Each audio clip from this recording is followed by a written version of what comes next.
Mae fel bod yn y môr, pan mae'r môr yn arw a trio nofio, a penderfynu os ti moyn nofio neu ti eisiau boddi. Mae fe mor bwysig. Allai ddim dechrau pwysleisio pa mor bwysig yw i estyn llaw.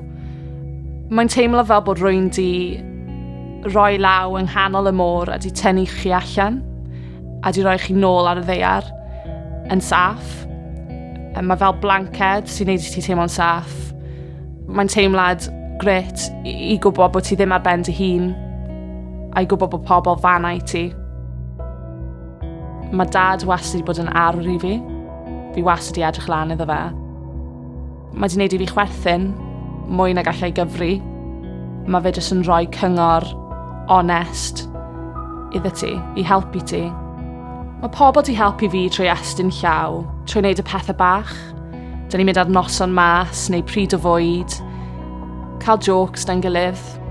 Mae gen i grŵp anhygoel o ffrindiau, a fi'n ddiolchgar pob diwrnod bod gen i ffrindiau fel sy gen i, oherwydd sy'n ni ddim fan hyn hebdden nhw. Estyn llaw i mi yw bod yna i rywun.